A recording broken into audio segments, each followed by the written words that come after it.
This video was sponsored by Enhance, NeoWatt, A Better Road Planner, Elbilmek, Kempower and Bilkomponenter. Yo, what's up? We are now at Ioniq and today I'm going to do a range test of this van.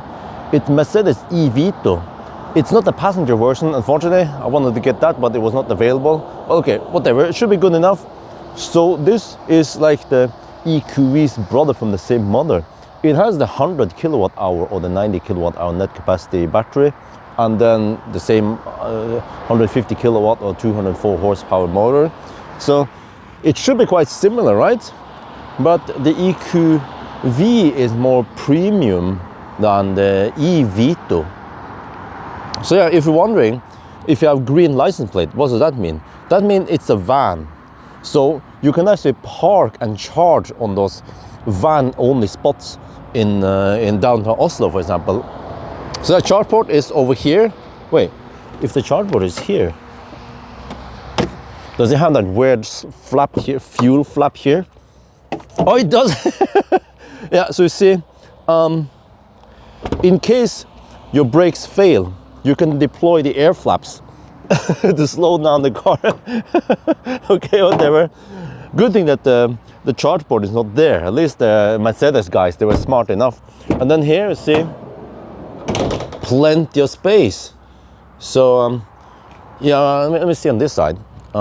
It has this opening like this. So yeah, not sure if you can get in the other opening so you can put pallets in there or not, but there are plenty of space, huh?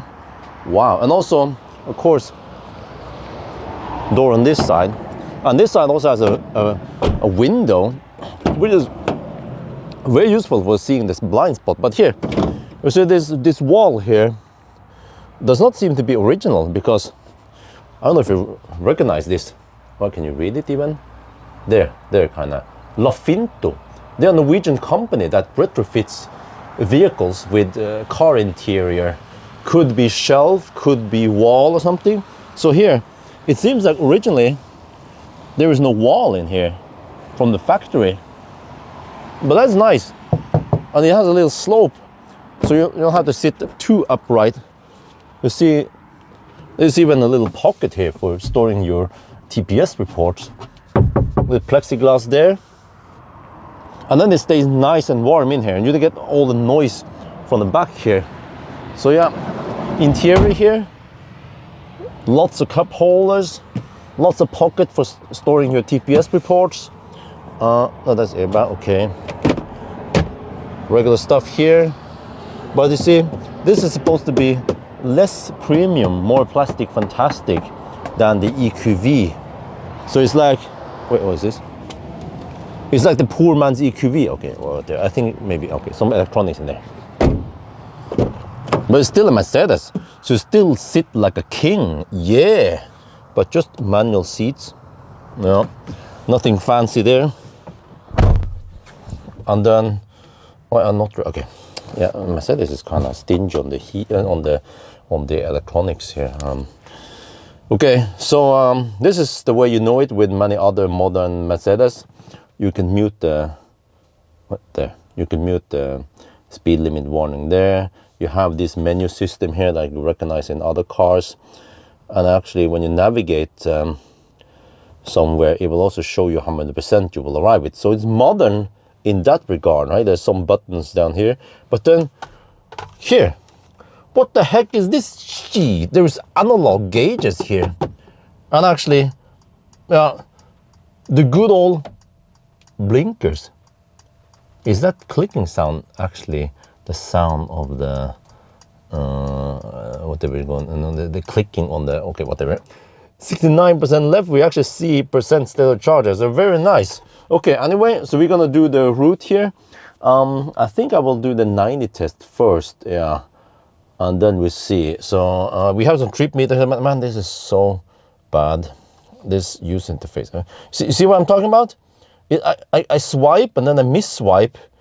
Oh man, for a premium car or even a luxury car like an EQS, you have this sheet. Okay, so from reset, I'll probably reset from start and then we go for it. right? Just like with many other cars, when you cruise at 93 on the speedo, that is 90 GPS speed. So yeah, this car has some kind of lane assist, it claims. Yeah, actually, if you click here, it says the active lane keep assist, but that is not auto steer. It's just some kind of lane departure thing. So if you let go of the steering wheel, you might crash. So yeah, it doesn't have any fancy stuff. Like I said, just some analog gauges. Yeah, it seems like this was just forcefully mutated from a fossil car. So we're like, what the heck do we put here? Okay, let's put the battery gauge there. But we also have the state of charge anyway, and some power limit on that side. So, I mean, we're just going at 90 kilometers per hour, and it is kind of noisy in here. So, I wonder how noisy it will be in 120 kilometers per hour. Okay, since start now, we consume 360 watt-hours per kilometer. Well, at least the car is not lying about consumption, right? And this is just front-wheel drive. Oh, maybe that's a good thing. And we just see what's going on there. See if I stop the cruise control, then it will regen. Yeah. Wait, is this the motor that is prone for failure even before 100,000 kilometers? Just like what Valdemar is repairing, the EQV motor. And then also we have some flappy pedals here for regen. You see, you can see there, D minus, D, or D plus. I prefer the D, or maybe the D minus. And as with most vans, they are noisy and they don't have good sound system. What about in the Mercedes? Well, let's try.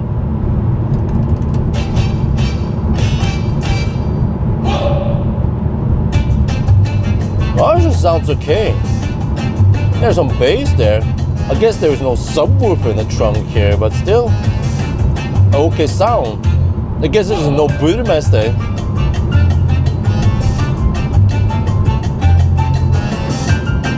Kinda need to cramp up the volume to overwhelm the noise.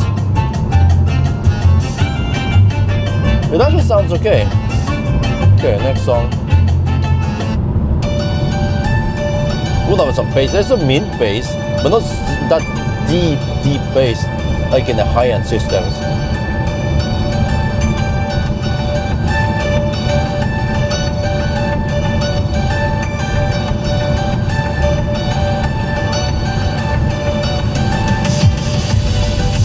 Okay. Yeah. I can hear the lack of subwoofer now. It just goes down to maybe 100 hertz, that's it. So maybe not the greatest sound system. Okay, what about this? Does it at least sound pleasant? Well, my impression is that it still sounds okay.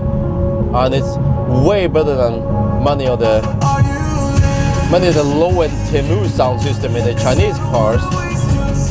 Even this song sounds okay. Huh? Wow. Okay. What about rattling in the door? Shouldn't be any rattling in the door. This is Deutsche Auto. Yeah.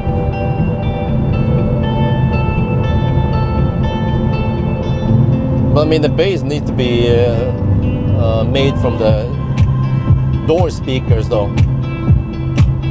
Okay, maybe some rattling there when you crank it up. Okay. That's the name of the game, right? When you have a van. Oh, okay. Yeah, not that deep bass.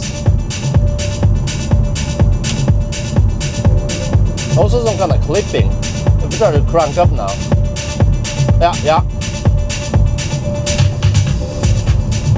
When you crank it up beyond 70%, you don't get that much more sound, not higher volume, you just get more clipping.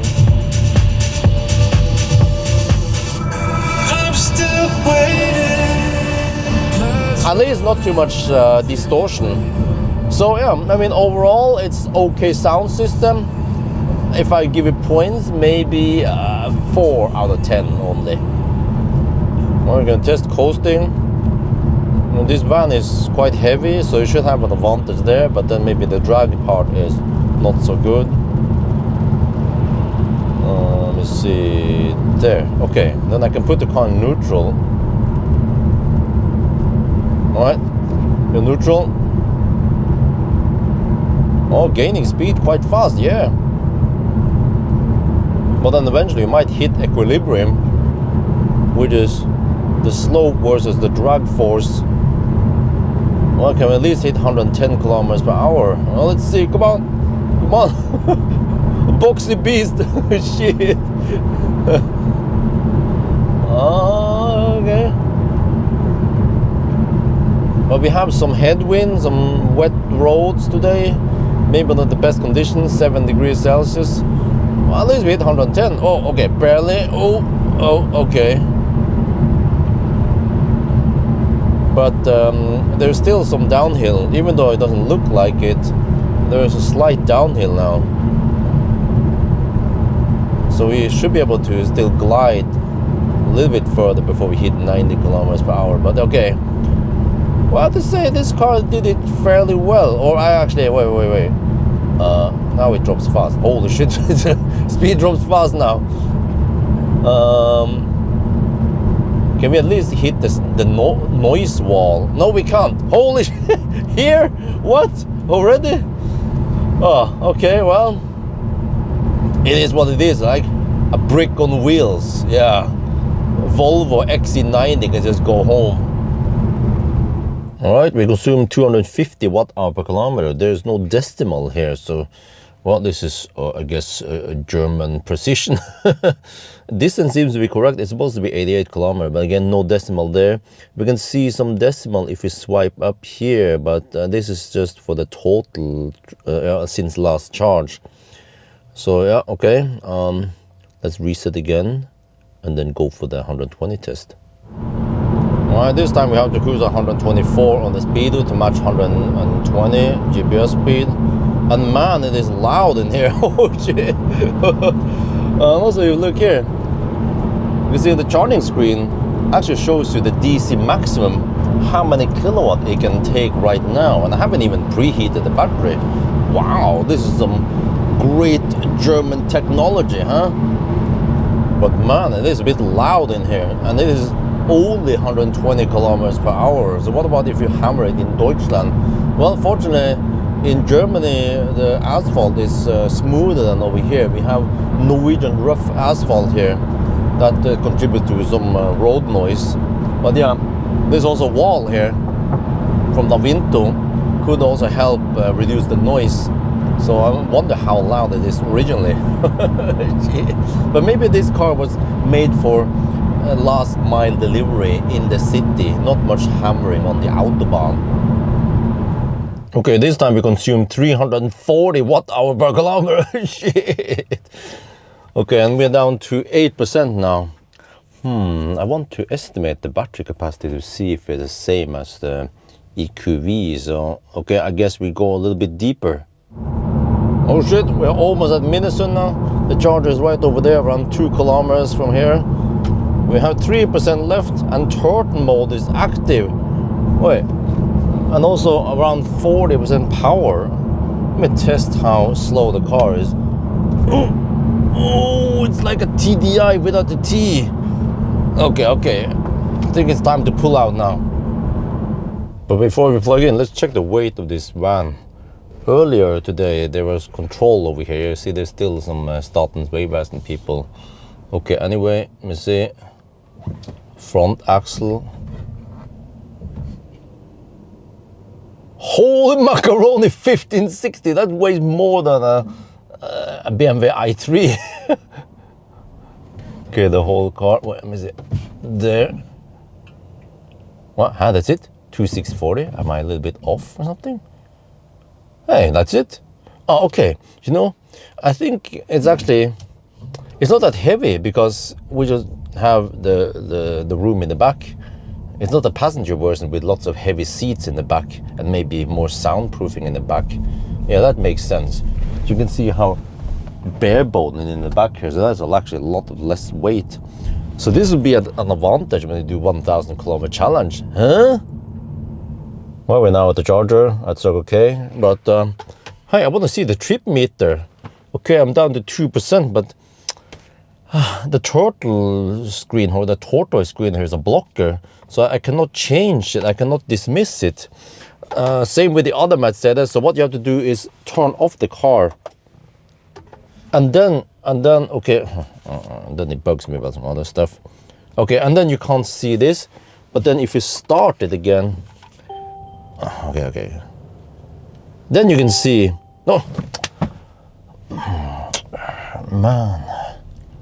Okay, the trick is to not push the brake when you push the start button, because then you're in the not ready to drive, and then you won't see the tortoise. Wait, where's the consumption? Okay, I saw it earlier, but there were, I found all the numbers. I'm gonna estimate now how many kilowatt hour we have. We're charging now, getting, this is quite slow ramp up. Yeah, I think I remember this from the other Mercedes. They ramp up really slow. We should get 110 kilowatt, right? Dude, I just noticed the van next to me over there. There's an electric van. It has tiny wheels. Aren't those quite small compared to the rest of the van? Shit. Okay, here. Yeah, it takes a while to ramp up, but now we're getting only 110 kilowatt, right? Out of 100 kilowatt hour battery. Hey, what the heck? And then just like the other Mercedes, the charging screen goes black, and then this screen is not on unless you power up the car. Then you can see stuff. So this is kind of weird ancient technology, why it doesn't show you all that stuff while you're charging.